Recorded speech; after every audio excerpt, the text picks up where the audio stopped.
Hey guys, welcome back. Check out this video by Minority Mindset. You want to build wealth in a recession, you have to understand poop. Hmm. P-O-O-P. Panic leads to overselling, leads to opportunity, leads to profit. The same thing that we've seen recession after recession after recession, and it's made some people very rich. Most people don't even understand how poop works. 2020 pandemic happens, markets are crashing, people are panicking. When they panic, what do? They oversell. Why? Because, well, the market's going to collapse, the economy's shut down, the world is going to end, everybody's going to die. I mean, that was kind of the narrative at that time. Sure. Which created opportunity for the financially savvy because you see, well, either I'm going to die or I can get rich. Buy stocks at a huge discount. I mean, even if you don't know what you're doing, you can just buy a share of the S&P 500 and own a little bit of some of the biggest companies, which created opportunity, which then lead to profits as then markets grew again. So the same poop happened in 2008. Same thing with the stock market, but we'll talk about real estate. I mean, there was panic, which led to overselling, which then created opportunity, which then created the opportunity for profits. So if you understand poop, you can find the opportunities in real estate. Kirby, what are your thoughts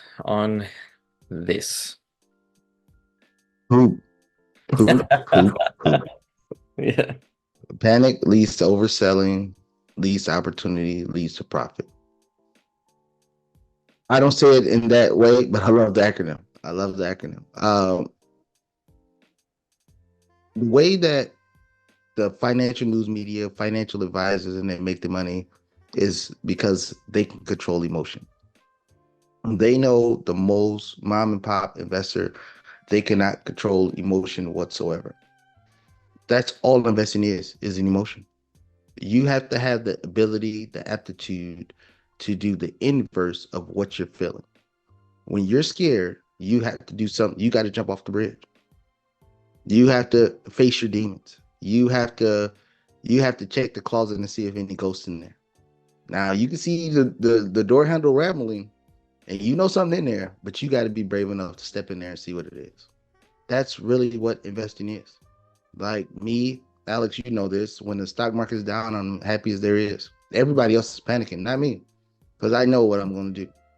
I mean, I train myself to do the opposite of what everybody else is doing.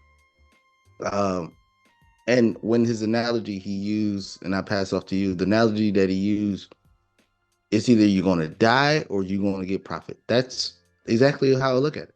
When the market is going down crazy and everybody is panicking, I'm going to jump in. If the S&P 500 goes to zero, then we got bigger problems.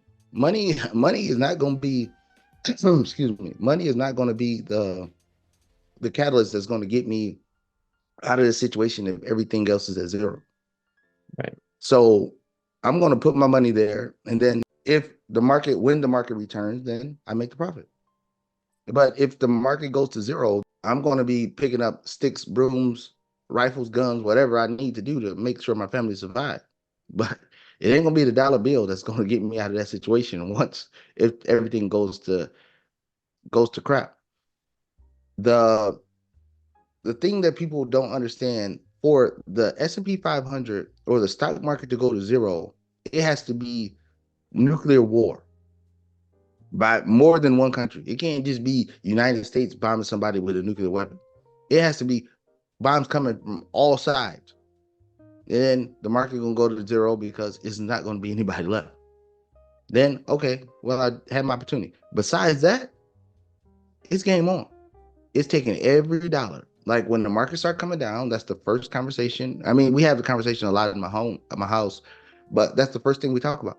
Hey, everything's knuckling down. All the stuff that we used to do that we just had free cash for, we're not having no more because all of it's going into the market. And then we just going, whatever happens, happens. That's exactly the conversation. Yeah, we, take care of the bare necessities, but that's it. Bare necessity.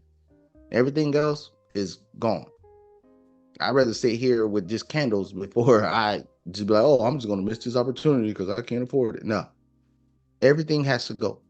I will sell everything if the market come down enough and just put it in there. Because again, like you said, only one or two things gonna happen. You're gonna die or you're gonna make a profit. I'm leaning on the side of making a profit. But if I die, at least I tried. But I'm not gonna sit here and say, oh, I'm not gonna do nothing and then watch everybody else get rich while while I was just saying, oh yeah, I didn't know what to do. No, I'm going to make a profit. Learning this from you, starting back in late 2022 and then 2023 last year. with the housing market. Like everyone was saying, don't buy a house. And that's when interest rates were shooting up.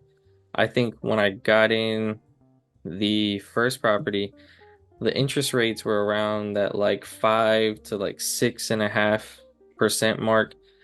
And then by the time I was already working on the second property, which I ended up paying cash for anyway, but it was, I think interest rates were already at like 7% and then climbing up to like 8%. And so everyone was saying, don't buy properties, don't buy a house. Everyone was panicking and like they thought like, oh, with the interest rates going up, the prices are going to come down, and then prices didn't come down. So then people freaked out more. So like there was a lot of panic, but for us, it was like at sometimes it almost felt like you and I were the only people looking in Georgia. Like we were the only people looking for properties. Like it was like there was like no competition. It was crazy. And it was just, seeing the opportunity that was at hand. We found a market that had opportunity, a market that has potential to grow, and the prices, we were able to negotiate because of the market conditions, and there was a lot of maneuvering that one could do as an investor. And I mean, the same applies for the stock market. We always see when a market hits its bottom, it comes right back up. We all know that the bottom would be a perfect time to buy. But, in almost any aspect in every market, those hard times are the best times because maybe today would probably be remotely similar pricing if I had gotten those properties again.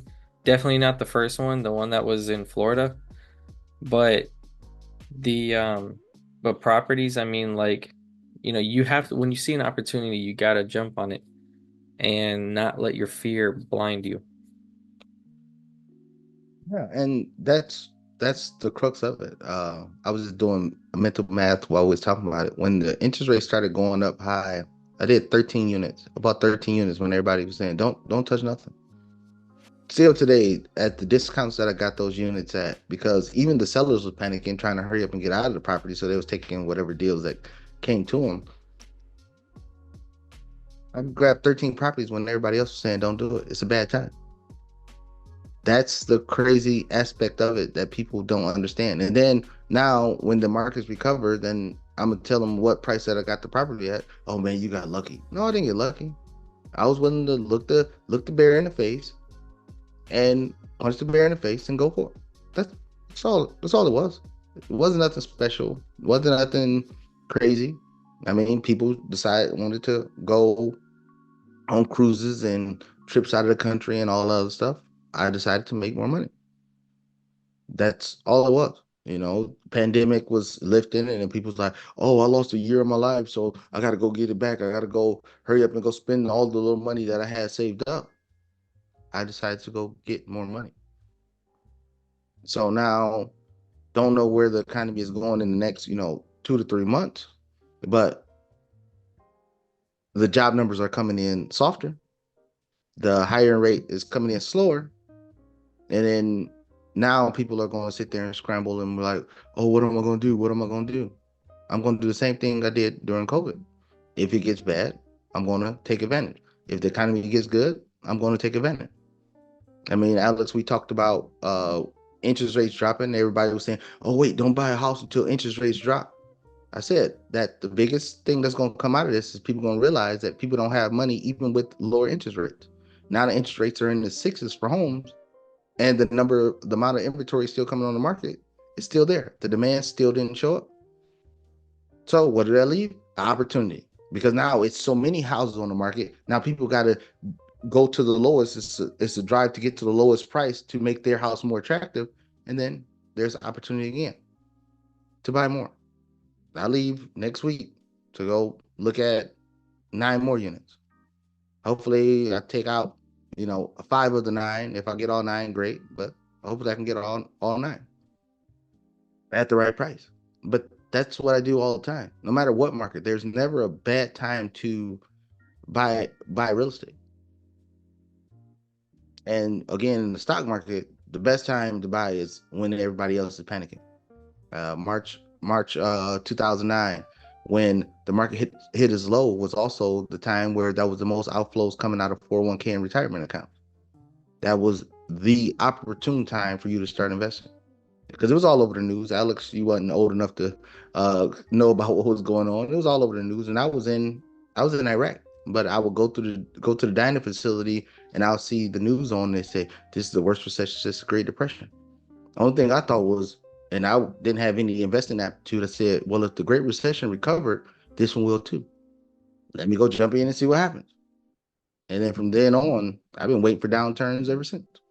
But now, as I get more mature, I realize there's downturns in a lot of situations, or the media presents a lot of fear to the everyday consumer, that it gives me an opportunity no matter where the market's at. With all that being said, guys, if you have any questions or comments, let us know down below. Don't forget to like this video, share, subscribe, and we will see you guys in the next one.